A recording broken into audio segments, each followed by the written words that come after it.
Hello guys, আসসালামু আলাইকুম। আশা করি আল্লাহর অশেষ রহমতে আপনারা ভালো আছেন, আমরাও ভালো আছি। বাংলাদেশি ব্লগার তাপকিয়া চ্যানেলে আপনাদের জন্য আরেকটা নতুন ভিডিও নিয়ে এসেছি। দূরে এবং কাছে, দেশ এবং দেশের বাইরে যে যেখান থেকে আজকের এই ভিডিওটা দেখতেছেন, সবাইকে জানাই আন্তরিক ভালোবাসা এবং অভিনন্দন। আজ হলো আমি রাতে থেকে ভিডিওটা শুরু করে দিয়েছি। এখানে হলো কিছু পুরি নিয়ে আসছে সন্ধ্যার নাস্তা খাওয়ার জন্য। এখন আমি সেগুলো হলো ঢেলে নিতেছি, আর সাথে আছে সালাদ। পুরিগুলো খুব বড় বড় সাইজের এবং গরম।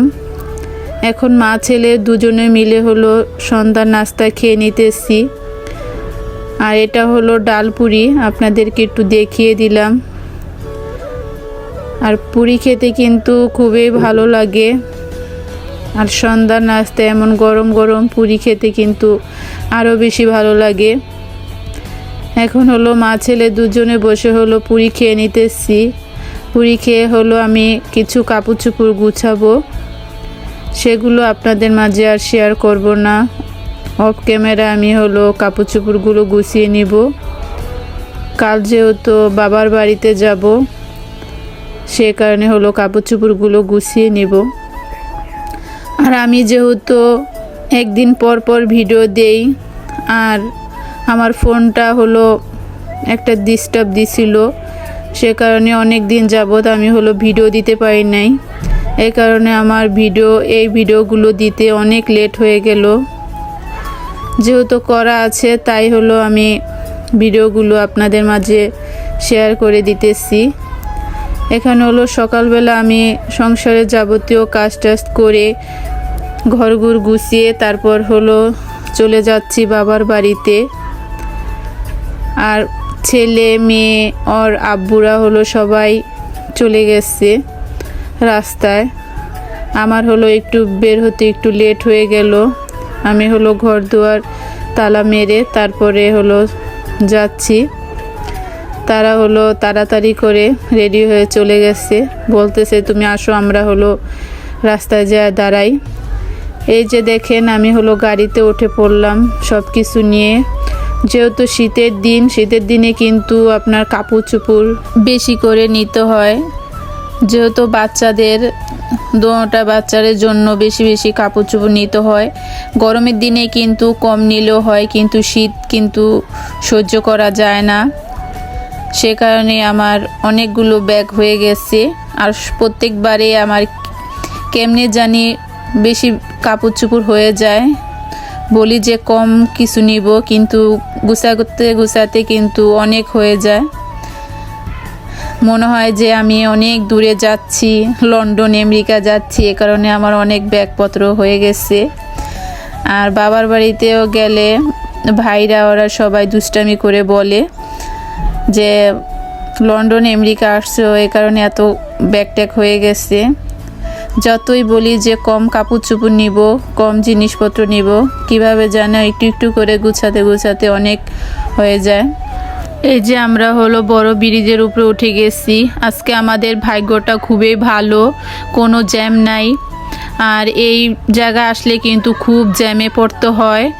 আর শীতের দিনে জ্যামে পড়লে তেমন খারাপ লাগে না, কিন্তু গরমের দিনে যখন রোদের মধ্যে গাড়িটা ভিড়িয়ে রাখে, তখন মনে হয় যে জানটা মনে হয় চলে যাচ্ছে, আর খুবই অস্থিরতা মনে হয়। আর ওই সাইডে হলো নতুন একটা ব্রিজ হইতেছে, আর এই ব্রিজটা হলো খুবই ঝুঁকিপূর্ণ। দেখতেছেন অনেকেই ভাঙ্গা, সে কারণে হলো বেশি গাড়ি হলো এই ব্রিজের উপরে উঠাতে দেয় না। এক সাইড ক্লিয়ার করে আবার ওই সাইডের গাড়ি ছাড়ে, আবার এক সাইডের গাড়ি ক্লিয়ার করে ওই সাইডের গাড়ি ছাড়ে। এমনভাবে হলো এই ব্রিজটা দিয়ে গাড়ি চলাচল করে, এ কারণে হলো জ্যামে পড়তে হয়।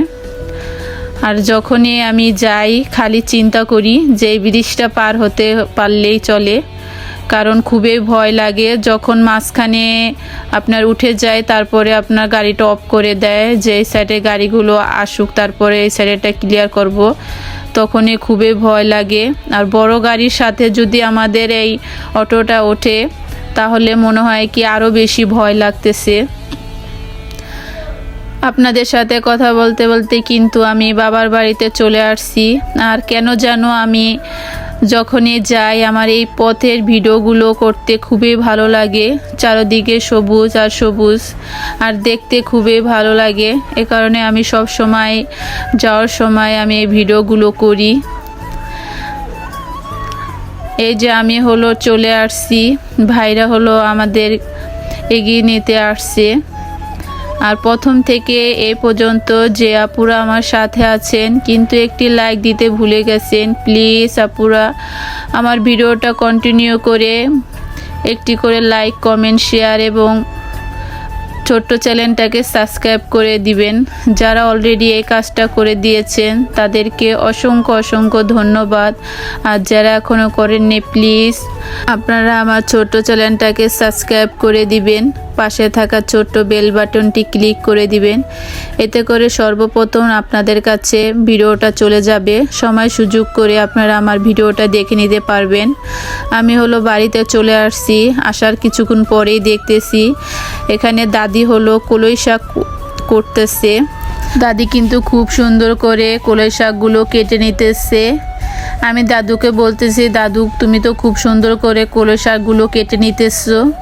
দাদি বলতেছে যে না, এখন তো এত সুন্দর করে কাটতে পারি না, একটু বড় বড় সাইজের হয়ে গেছে। আমি বলতেছি কোথায়, খুবই তো ছোট ছোট হয়েছে আর খুবই সুন্দর করে কেটে নিতেছো।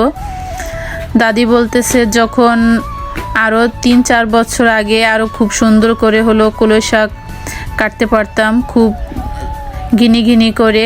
এখন বয়স হয়ে গেছে আর কলই শাক কাটতে কিন্তু এই হাতের মুঠিগুলো খুব শক্ত করে কলই শাক ধরে রাখতে হয়। আর এভাবে কলই শাক ধরে রাখতে হাত কিন্তু খুবই ব্যথা লাগে, দাদু সেই কথাও বলতেছে। আর এই কলই শাক কিন্তু সবাই করতে পারে না। এই কলই শাক কাটতে হলে অনেক চেষ্টা করতে হয়, আর যারা সব সময় কাটে তারাই কাটতে পারে। নতুন কেউ কিন্তু হঠাৎ করে এত সুন্দর করে কলই শাক কাটতে পারবে না। তাই আপনাদেরকে আমি দেখাইতেছি যে আমার দাদু কিভাবে কলই শাকগুলো কেটে নিতেছে। আর এক মুঠ হলো বাকি আছে, সেগুলো হলো কেটে নিবে। আর এভাবে সুন্দর করে সমান করে তারপর হলো মাঝখান দিয়ে কেটে দোনো সাইড একসাথে করে তারপর হলো কলই শাকগুলো কাটতে হয়। আর এই বছর এখনো পর্যন্ত কিন্তু আমি কলই শাক খাইনি, বা গেছ বছরও খাইনি, যেহেতু বাচ্চা ছোট। মা শাশুড়ি তারা বলছে ছোট বাচ্চা থাকলে কিনা কলই শাক খেতে হয় না, খেলে বাচ্চাদের পেটে ব্যথা করে, তাই কিন্তু আমি খাইনি। এই বছরও খেলে কমই খাবো আর বাচ্চা শাক খেতে পারবো। যেহেতু বাবার বাড়ি আসছি, এখানে সব ধরনের শাকই পাওয়া যায়। মাকে বলবো যে বাচ্চা শাক নিয়ে আসতে ক্ষেত থেকে, তারপর বাচ্চা শাক রান্না করে খাবো। আর আমি আপনাদেরকে একটু দেখিয়ে দিতেছি, দেখেন কি সুন্দর করে দাদু হলো কেটে নিচ্ছে। আজকের ভিডিওটা এ পর্যন্তই। সবাই ভালো থাকবেন, সুস্থ থাকবেন। পরবর্তী ভিডিও দেখার জন্য আপনাদের সবাইকে আমন্ত্রণ রইল। আসসালামু আলাইকুম, আল্লাহ হাফেজ।